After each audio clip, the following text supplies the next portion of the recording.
everyone, good evening and welcome. I'm Natasha Walter from Women for Refugee Women. It's absolutely wonderful to be here today with so many of you. I understand there may be over 350 people joining us, which is very, very exciting. I just wish I could see you all. I wish it was back in the old days and this was a real live event and we could all be smiling at each other and hugging each other. We've got a really great programme for you this evening. We've got poetry, conversation, we've got photography, we've got sisterhood. But I'll start with a few words about Women for Refugee Women. As I think most of you know, we work with women who have come to the UK to seek safety. Most of the women that we work with have fled extreme violence in their countries of origin and then face further trauma often in the journeys to the UK. And even when they get here, often struggle to find safety. They're often refused asylum and face the challenges of the hostile environment, poverty, racism. We work to support women directly, as well as to raise their voices and enable their creativity so that they can tell their own stories to those who may be in a position to make change, such as politicians and policymakers.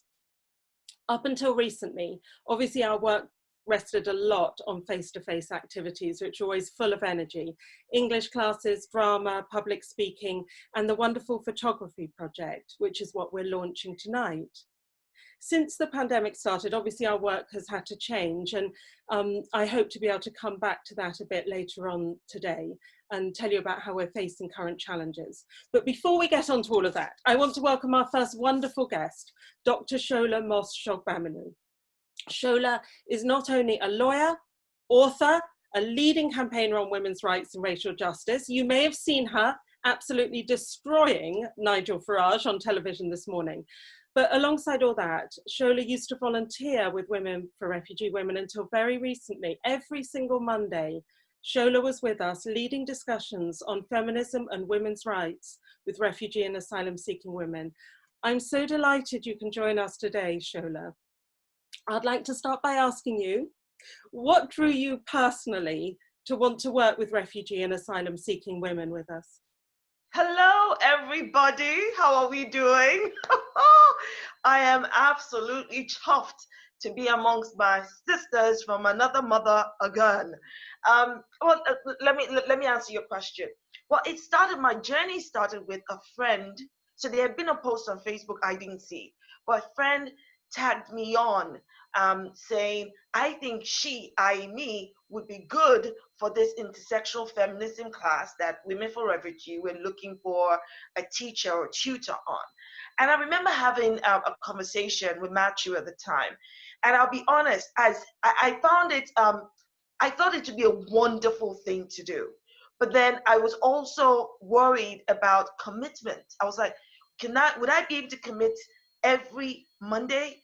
And a part of me was going to say, well, look, since I don't know if I can, maybe I shouldn't start it. And you know what? Instead, I said to Matthew, let's give it a go.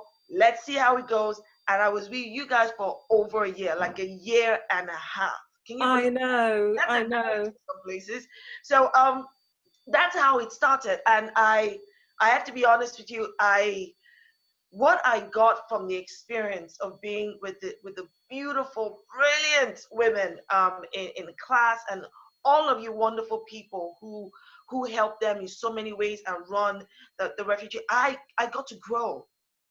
You see, my position was to go into Women for Refugee class every Monday, ready to learn. And boy, did I learn so much from them. So here I am, the teacher. I'm supposed to be the teacher.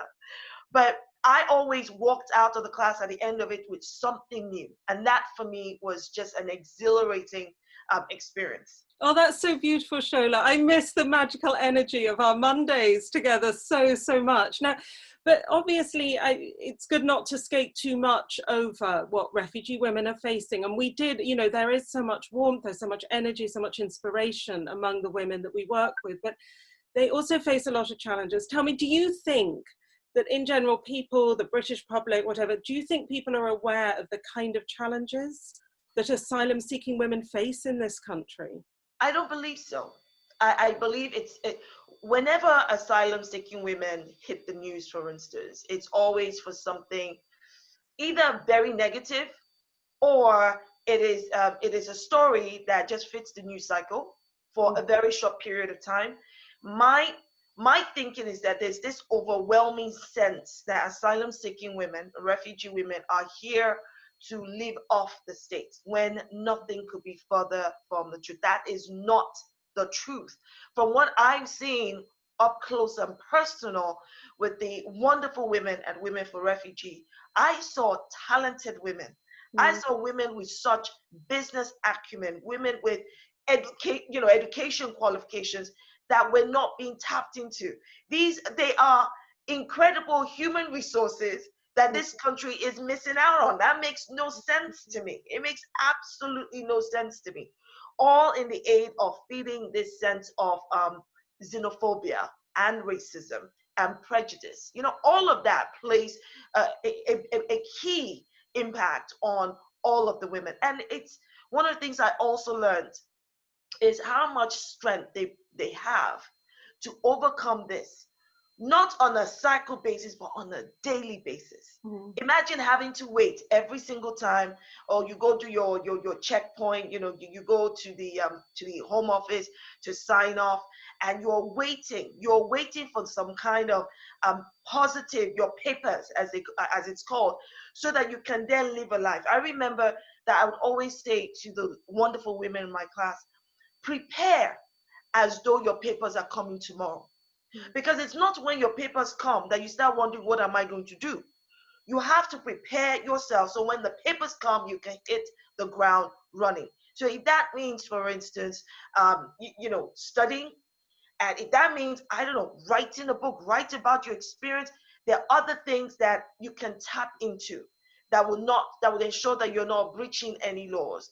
But one of the fantastic things they do, as far as I'm concerned, is to come to the classes held at the Women for Refugee Women offices. I think that is a lifesaver. I think it's a fantastic forum for them to engage, for them to speak, for them to interact without that burden of I am not wanted. At the Women for Refugee Women offices, what I saw is that these are women who belonged, women who are loved, and they're cared for. And I bought into that. Absolutely. Oh, Shola, it's so lovely to hear you say that. I mean, just to wrap up, obviously, I know it's a very difficult situation for everyone at the moment, and the refugee women we work with particularly. And there's social and political upheavals going on at the moment that are creating a lot of anxiety.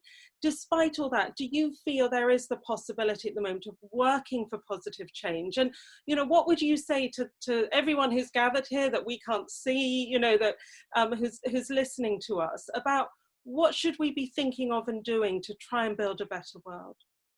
All right, so this is what I'll say to all of you, and this is what I live by the grace of God. You know, my faith is God is my what, how, where, when, all my fives, everything.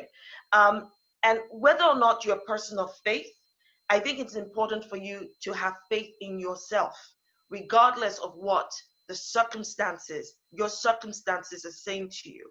I think it's important that you realize that you are not a mistake. You're not an accident. You are here for a reason, for a purpose. You are here to shine a light, and you can do so. I also want you to understand that no condition is permanent. That is what my Nigerian people say. No condition is permanent. So whatever condition you're in right now that you are fighting against and struggling with, believe you me that by the grace of God, that condition will not last for much longer. And I know it must be difficult for some of you when you look at the political environment and you think, where is our help going to come from? When will the laws be changed? Or, you know, politicians start to say more positive things about us? I think that charities like the Women for Refugee Women and other charities are working very hard in the corridors of power to help change that narrative. So I say, keep engaging with charities like this. Keep sharing your stories. Keep a positive view of yourself. Whether or not you have those papers, you are somebody. You are more than somebody. Do you understand me? So it is important for you to maintain who you are, your power of opinion, your power of expression, and your power of authenticity. Because you You are more than enough for anything you want to be. Okay, so don't let anything hold you back. I know it's hard. Don't get me wrong. I get it. I understand it's hard. But you must find that strength within yourself because you are beautiful. You must find that strength within yourself because there are people who are around you who love you. Okay, Natasha, the team, and other people that you're engaging with. And draw strength where you can. And use each day, every single day. Make it count. Find something to laugh about. And those of you who love to cook, I love food, okay? So, call me up. I am more than happy to come and have a dinner party with you once this whole lockdown nonsense is done, okay? And keep safe. If nobody else is thinking about your safety, you need to keep safe. And one of the things I used to say to my wonderful women in my classes is, do not just take what you hear in the news hook, line, and center, okay? You should read different news news platforms and then make an informed decision about what is right for you. And aside from that, I'm sending you love, I'm sending you kisses, and I say, we got this. Yeah, we got this. Thank you so much, Shola. I can't wait until we can meet in person again. Woo-hoo! Thank you for all that you do for women. It's just great to see you and hear from you again. Thank you. Loving you guys. Go well. See you soon. Okay. Oh, it's wonderful to see Shola again. So to get back to this evening's event, as I said at the beginning, a vital part of the work that Women for Refugee Women does is to enable refugee women to find their own voices. There are the classes that we ran with Shola and other amazing teachers. The photography exhibition that we're going to launch tonight is part of our creative projects. And we also really value our drama work, which is where women have the opportunity to tell their own stories about their experiences of seeking asylum, making the journey here, and often struggling in the UK. I'm now delighted that we're going to hear from a refugee woman who's been involved with one of those drama projects, Tal, who lives in Coventry and is active with one of our partner groups, the Coventry Asylum and Refugee Action Group. Last year, the women there got together to create a very moving poem about their experiences, and Tal is going to share that with us. Tal. My name is Talhatou Diallo, and I'm from CARAG. I'm going to perform a poem that was written by asylum seekers, women, and refugees. The pain of wearing my shoes. No one can imagine our experience. How do you know the pain of wearing my shoes until I tell you? Destitution is being homeless. Destitution is no income, no accommodation, alone the whole day, with nowhere to stay. Destitution is being on the road all day, sitting on the street, at the bus stop. Destitution is carrying your bag all day and sitting at the bus stop. When it's cold, it's harder, outside, all day, with nowhere to stay. It's cold, it's freezing, and you get sick. Destitution is no friend, feeling suicidal. Destitution is mental illness and loss of money. I pray a lot. This is a hard life, and we are all orphans. How do you know the pain of wearing my shoes until I tell you? No one can imagine our experience. Thank you so much, Tal. Your strength is so inspiring. Our drama group in London also used to meet every single week to share creativity and solidarity. And just before lockdown, we were involved in an amazing action of solidarity in which women from more than 10 cities across the UK got together to sing songs in solidarity with women who are destitute on International Women's Day. As part of the preparation for that, we were really delighted to welcome Sheila Atim to the group, who worked with the women on preparing their songs. Sheila is an actor, singer, writer, and we're really delighted to welcome her now with a message for us today. Sheila. Hi, I'm Sheila Atim, and I'm very happy to be supporting this wonderful online photography exhibition made by Women for Refugee Women. This project is one of the many ways that the charity engages with refugee women to provide them with vital access to creativity. The arts, something that's very dear to me, gives these women an emotional outlet, and that's something that is essential given the extremely challenging nature of their situations, which will undoubtedly be heightened as a result of this current pandemic. Therefore, despite these challenges, it is important that their brilliant work is seen, especially during these times. Those people who live in the margins of society are always hit hardest by big social events like these that rock the very operation of society. And so they need to be able to share their stories with us and on their own terms. I recently had the pleasure of meeting and working with the drama group ahead of a flash mob performance of a song called I Lift My Sister Up, and it was wonderful to see these women smiling and supporting each other. And although I didn't know their individual stories, to see the passion and the joy with which they engaged in the work whilst knowing the difficulty of their lives was very uplifting for me and gave me lots of hope. These are challenging times, and there are more challenging times ahead of us all. So I encourage everyone to dig deep and engage with their compassion and their empathy towards their fellow citizens, particularly those like these women. So please join me in celebrating and congratulating them on this huge achievement. Thank you. And thank you, Sheila, so much for your support. We're going to move on now to the photography exhibition that we're here to launch. And if you do have any questions or comments for any of us, do use that Q&A button. You can find it there at the bottom of your screen if you just click on Q&A. Love to hear any questions you have for us, any comments, any thoughts. Just be great to hear from you. So the photography project, we started last year and we worked with 5 asylum-seeking women and the photographer Sarah Hickson. All the women involved in the project were actually living completely destitute in London. They'd been refused asylum and they were not entitled to any support at all. They had no right to work. They had no right to housing.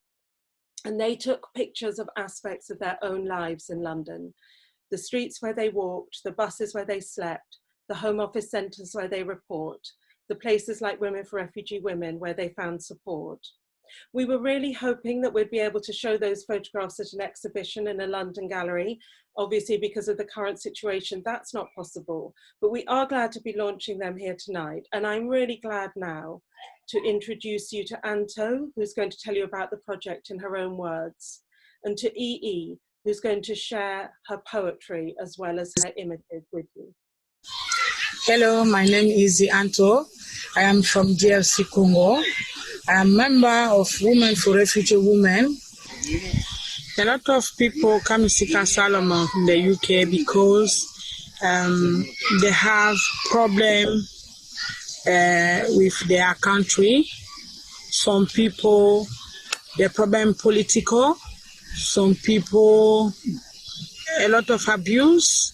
That's why they come in the UK to ask protection, to have safe life. But when we are coming, they don't believe us. I don't know why. They refuse their case and they take them out of government accommodation. So they come homeless. They don't have nowhere to go. They come destituted. It's difficult a woman to be a homeless. She don't have no money, nowhere to go, no food. The men can abuse you to have sex. I was happy to work with Women for Refugee Women for Photography Project last year. It was good for me, and someone was shy, but I feel happy when I have camera. When I see people living in the streets in the UK, I was feeling always sad, make me upset. I was asking why the people stay like this. One day, I meet this guy and I give him 50p because they allowed to me to take a picture, and he have the situation like myself. When it happened to me, when the government refused my case, the lady I stay with said she don't want to stay with me anymore, and they take my clothes and they start throwing out from the window, and one leg so, and then she bring me a bag. I start to pick up my stuff on the floor and I put in that bag. And she said to me, she can't keep my stuff, but she can't allow to me to give me the place to sleep. And it was very difficult to me. I was sleeping outside. I sleep sometime in the bus. I want to ask the driver to be in the bus, and there you go. You can't come back again in the same bus. You want to change another bus all night. It was difficult to have kind of life. Women for Refugee Women. When I go there, we meet all the women. When we are sitting together, we are sharing our stories sometimes. We are encouraging ourselves. We want to talk. And when I'm talking like this, I feel like something come out of me. I feel relaxing sometimes. Where we meet together, want to share, we want to talk, we want to laugh. And the Women for Refugee Women, they have some class. They give us opportunity to learn and to speak English. Since I know my rights, I know I am a woman like all the women in the world. Hello everybody, I am EE. I am Egyptian. I write poem. I would like to introduce to you one of my poems called I Say Yes. I say yes. They say leave. I say stay. They are hostile. I am friendly. They say no. I said yes. They have authority. I have God. They create fear. I love safety. They detain people. We got released. They discriminate against people. I feel equal. They spread stress. I meditate and relax. They say no. I said yes. They refuse. We go to court. I fight back. I will win. I said yes, yes, yes. For me, writing poem is really relaxing and relieving, especially when I feel people say to me, it is really emotional, and the most important thing, they can feel it. I hope you can feel it. And photography for me is really, really nice and important. I love photography from a long time ago. I always take a picture of things, but this completely different. You take a picture of something as a symbol of something else to represent what it said in the poem, or to represent your idea in picture. And the picture always can't speak more than 1,000 words.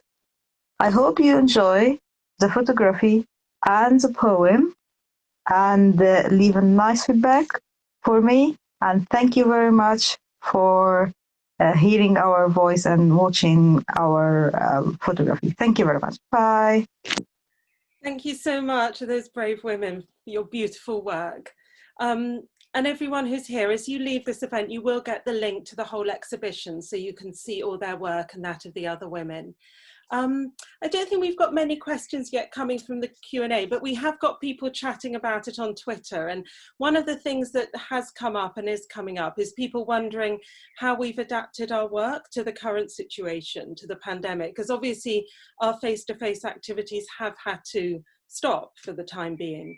But we are managing to stay in touch with our network in London, which is about 300 women, by phone, supporting them through hardship grants, phone casework and counselling, and also staying in touch with our regional partners who work with women throughout England and Wales. It is obviously an incredibly challenging time for refugee and asylum seeking women. But we are also managing to continue some of the creative work. The drama group, for instance, is going on through Zoom and phone. It's not the same, but we do believe that sisterhood can continue even when we can't physically be together. And a few days ago, I shared this photography exhibition with another one of our great supporters, who's the actor Noma Dumezweni. She's actually been a supporter of Women for Refugee Women for years. She was involved in a play we put on in 2008 about the detention of families. And Noma is currently in lockdown all the way over in New York, but from there she recorded this message for us and for the women who took these pictures. Hello, I am Noma Dumezweni. So Natasha asked me to speak and I'm very, very honoured. I haven't been there in a while, and so we're all in this lockdown world, and the world is very strange at the moment. It really is very strange at the moment, but I like to feel that there's a collective shift of consciousness happening, but that doesn't stop our day-to-day lives and what we're feeling and thinking. And I just want to share with you that some of you may know, and some of you most probably won't know who on earth I am, and that doesn't matter at all. I am an actress. It's a job I was very happy to find, that I enjoyed and I was good at. We've been here for over 40 years now. My mother arrived in 1977, and she had 2 children with her. I was 7, coming up to 8 years old. My sister was 5, coming up to 6 years old. And she was seeking asylum. Babies, we don't know that. We just carry on being with our parents. And 8 years later, we got leave to remain. Now, what I am very, very, very aware of is that and I always say this, if Mama had arrived in the last 10 years, we would be having a very different life. We would be having a very different life. At that time, she was able to work while she was waiting. She was able to keep us fed, keep us clothed, give us an education. Just the 3 of us in a country that was so different from where we'd come from. I am in awe of all you women who have made these journeys in your lives, and here you are, and it's really, really, really, really tough. Each and every one of you is amazing. You've made these journeys. You've had to make these journeys. Like my mum made her journey, and she gave me and my sister a good life. She gave us a good life, and that good life meant being able to access libraries and books and workshops and theatre and games and people. Well, that was 40 years ago, and these times are different, but I want to stress so hard that I am here to support everything that Women for Refugee Women does. And on that note, because Natasha was so kind to send me the link to the photographs, Antho and EE, Gen C and KM, your work is beautiful. Your eye is beautiful. Your storytelling is beautiful. The photography that I've seen, the work that I've seen, tells stories. All of you who are involved in this group, please, I need,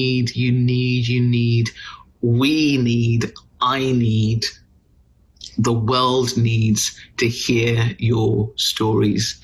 Whatever format they can come in. Is it the story of sewing a story into a piece of fabric? Is it painting it? Is it dancing it? Is it singing it? I do think art is very important for every individual human being. And art means, how do you express yourself creatively for yourself? How do you channel your angst, your pain? How does it come out without hurting you?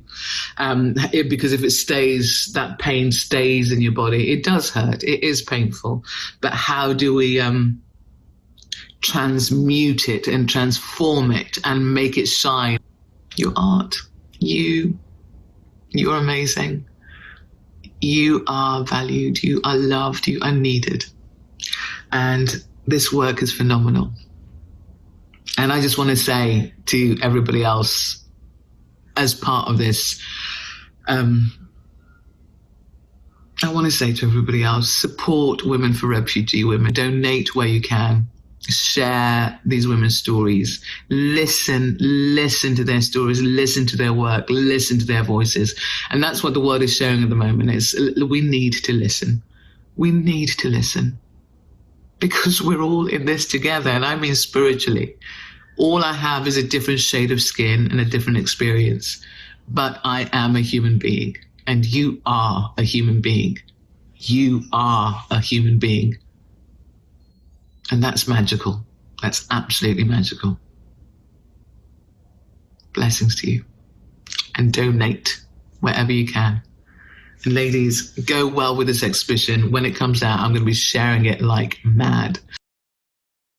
Thank you so much. That's Noma with incredibly heartwarming words. Now, we are coming to the last part of the evening, and it's really, really important that we remember, as Noma said, that the refugee and asylum seeking women that we work with, they're not victims, and the resilience and courage of the women that we work with, it inspires me every day. And on that note, I want you to meet one of the key members of Women for Refugee Women's London network, the incredible Olivia. My name is Olivia Namutebi. I joined Women for Refugee Women slightly over 3 years ago. Before then, I was very lonely and had lost hope of living a normal life. My life has been transformed tremendously. I now belong to a family. We are sisters, not strangers, at Women for Refugee Women. My English has improved through English classes and drama sessions. I have gained skills in public speaking, research, leadership, campaigning, and advocacy. I am more focused and looking forward to gaining the independence to study, work, and contribute to the society. I can confidently represent other women now. I feel very great about being able to contribute and not being just a number at Women for Refugee Women. Thank you so much, Olivia. Olivia recorded that a couple of days ago, but I think Olivia's also with us this evening and watching. And thank you so much, Olivia. So looking forward to seeing you in person as soon as we can. And I hope we can carry Olivia's strength and spirit with us now as we end this event, because it's actually coming up to time to wrap up for today. I'm sorry that we haven't had time to get to many of your questions, but I will move across to Twitter after this, where I can respond to more questions and comments this evening if anyone wants to put forward anything more. Now, as you leave, you will get a link to the photography exhibition that we're launching. So we very much hope that you'll take a virtual wander around, and you can send any comments to us on our social media or email. And please share the exhibition with your friends as well. You will also find a donation link there. If you're able to give, that's great. And that will enable us to continue supporting refugee women through this pandemic and beyond, and enable their creative spark to flourish. And also, very importantly, to advocate for a fairer asylum process and a safer world. So I'd like to thank all of the team here for enabling this event, our wonderful guests, Shola, Sheila and Noma, and particularly all the refugee women who joined us. And thank you so much to all of you, the audience. I really, really look forward to when we can meet in person. I hope it's not too far away. Stay well. Thank you, and goodbye for now.